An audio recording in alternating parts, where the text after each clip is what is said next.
What's going on, y'all? It is DB the Prophet here, and I'm deciding to do another video today, and I'm going to revisit a topic from the past. I don't know if you guys saw the video that I did about Apostle Jerry Mickle, but I came across Apostle Jerry Mickle's I think it was his Instagram, and recently somebody reached out to me on Instagram about Apostle Jerry Mickle, saying that that he visited his church and he had a underwhelming experience there, to say the least. He basically said that it looked very performative. He didn't provide any evidence of this, but he did say that he was aware that he had hired actors to enhance the service, so to speak. And so it made me want to do a video about my deconstruction from Christianity. My deconstruction from Christianity started, I think it was in 2008. It was my freshman year of high school, and my grandfather had just passed away, who was the pastor of our church growing up. It was a family church, so basically most of my Christian experiences obviously come from my family, like so many other people. But the story basically begins where, after my grandfather passed away, he had things set up to pass on to his children and so on and so forth. He had wishes for what he wanted to do with the church as well, all these different things. And essentially, my grandfather, who was married to my grandmother Julia, they had 11 kids, or so they say. Could be 10, we don't know, we're not sure anymore. But what I will say is that experience kind of showed me that it kind of made me want to look into things deeper and not take things at face value. You know, I think the innocence in us as children, we give people close to us the benefit of the doubt. We assume that people that we love tell us the truth, that they're honest with us, and sometimes because we're close to people, it prevents us from seeing their flaws or seeing the flaws in their reasoning. And so growing up, most of what I heard being shared with me was that you know, it was required for you to be a Christian. Only Christians were going to go to heaven. Christians were God's chosen people, obviously, and only they were going to be saved.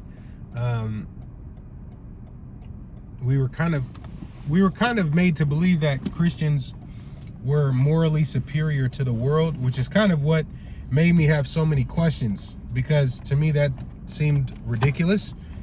On top of that, you know, I was always taught that Christianity was about kindness, was about doing for, you know, the less fortunate, being like Jesus, who you know, it's kind of tricky because in some places in the Bible he's described as a peacemaker, but when you listen to some of Jesus's own words, he said he didn't come to bring peace, he came to bring a sword. So there's some conflicting messages there. But all in all, I didn't feel growing up that Christian people embody Christian values. And that was essentially my first part of the deconstruction, and made me start having questions. Aside from all of the historical stuff, aside from the supernatural claims and the other things that are involved, because I'm very spiritual, I believe in the spiritual world. I do believe that there's a world that our eyes cannot see, all that kind of stuff. But what I'll say is,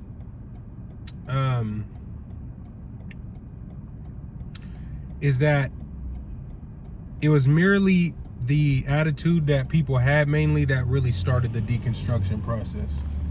You smell a little change for I don't have any change, boss. Yeah. I like the car, man. Thank you. Hell yeah. Have a good night. Yeah, I don't have any, bro. Sorry. No, I was looking for some, but I was. Yeah. You too. Yeah, somebody was just asking me, needed some spare change. I wish I could have gave him some.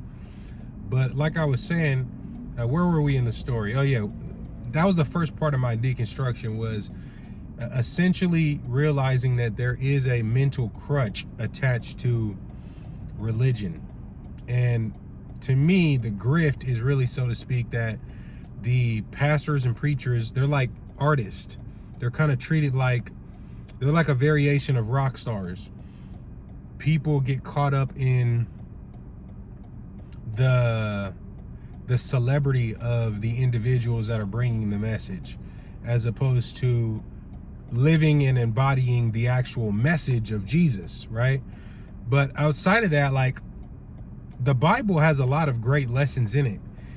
When you look at it from the perspective of it being a group of writings that reflect, you know, the philosophy, the history, and the understanding of the people during that time. So from a human perspective, it offers a lot of insight to wisdom of that era, history of that era, and so on and so forth.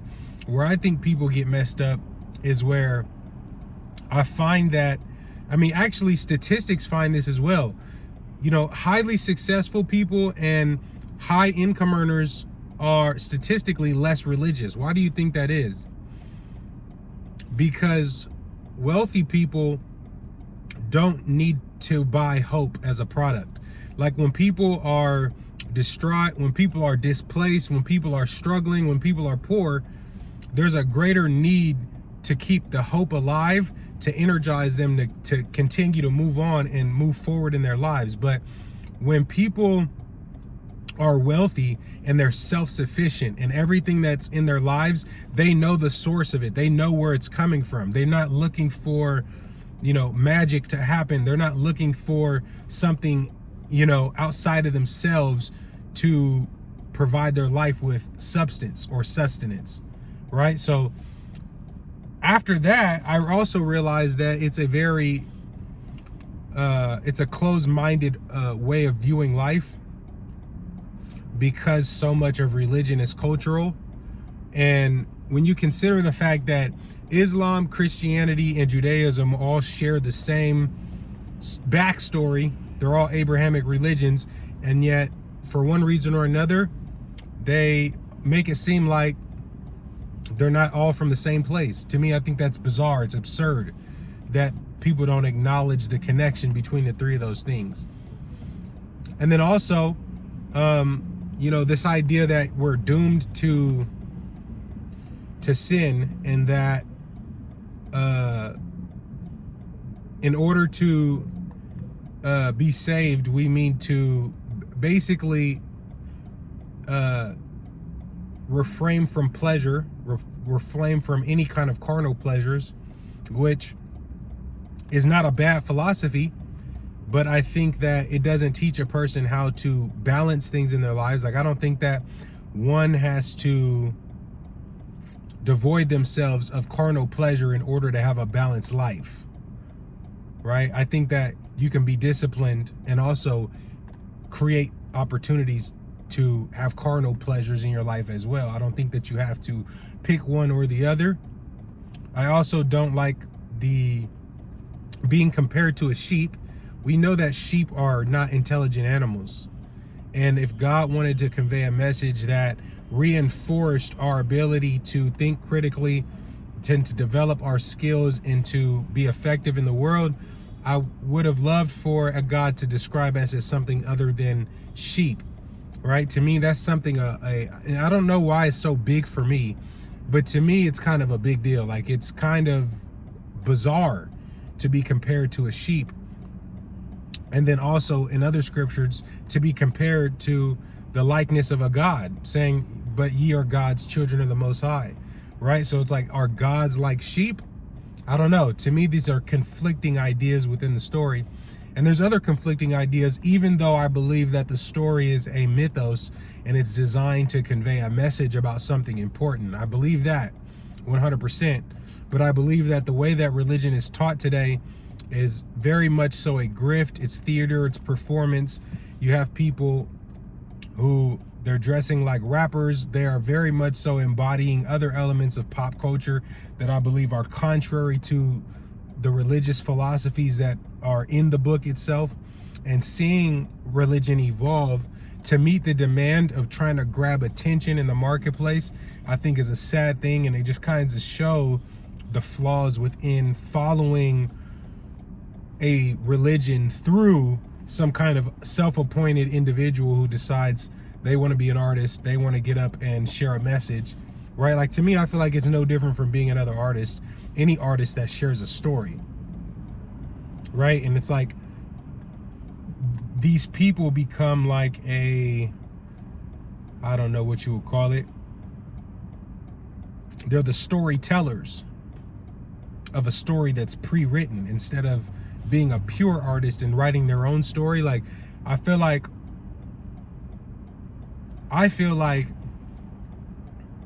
being spiritual is different from being religious. Religious people just believe that you need to follow a set of rules no matter what. Whereas I feel like spiritual people are people that weigh the consequences of their actions and they see how their actions affect other people, right? And they look at it from the perspective of having good judgment, right? Planting seeds of good karma into the world, things like that, where there's more accountability and more of it has to do with my choices, my decisions, and my ability to observe reality and discover how to make sure that my beliefs and actions align with my overall sense of well-being and the well-being of the people around me. So I think what I'm going to do is I'm going to split this up into 2 videos, and I'm going to do a part 2 tomorrow because I want to talk about some other things. But let me preface what we'll talk about tomorrow and just say where this deconstruction story kind of really took off for me was seeing my family members fight over money, over control, and over power, really. When you think about church positions, when you think about the legacy of my grandfather, my family fought over money and power. And to me, it really opened my eyes to see that a lot of people are using religion as a means to get power and influence for themselves, right? Like, it's not about the religion, it's not about God, it's about having power and influence within some kind of a social circle, right? To where it just becomes a tool to control people. And that's kind of what started that deconstruction process. Among other things, we're going to talk about logic and reason tomorrow, and we're going to break down some of the logical fallacies that I see and inconsistencies that I see. And I think that a lot of you guys are going to relate to it, but I think a lot of you guys are going to relate to just like the background story of this, which is what I want to talk about today, which is really just talking about how, in my mind, I feel like, you know, most of the people who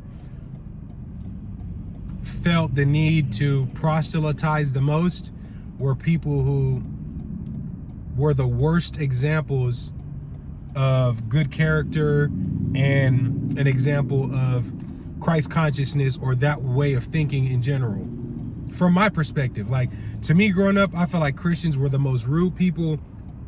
These were the people who were always sitting around gossiping about other people to a degree that, like, I felt like secular people didn't talk about others as much as church people did because they were so secluded. Like, when I was growing up, Christianity was really apart from the world.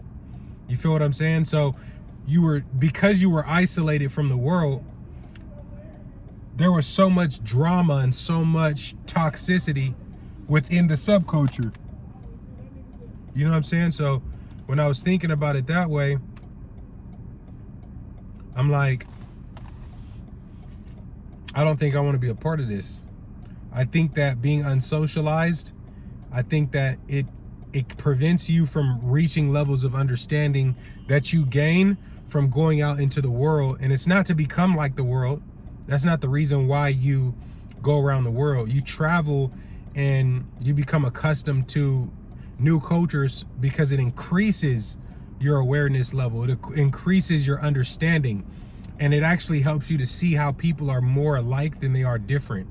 And I think that to not be arrogant is to acknowledge that there are similarities between all people, and to not idealize one race or archetype of person over another, but rather to center our values around character traits, right? Like, I don't want to follow any ideology that requires me to opt into racial superiority or anything like that. I don't think that that's what the future is about. I think that the future is about focusing on the individual, their personal beliefs, and your commonalities, and your ability to grow and have access to more resources together on this land. So that's the part one of my deconstruction story when it comes to Christianity. Make sure you guys follow me, and make sure that you smash the subscribe button on this channel for me. Smash the like button. And I want to hear feedback from you. If you've gone through a deconstruction from Christianity, tell me about it in the comment section. Tomorrow I'm gonna post part 2 of this, so be on the lookout for that. But until then, y'all, peace.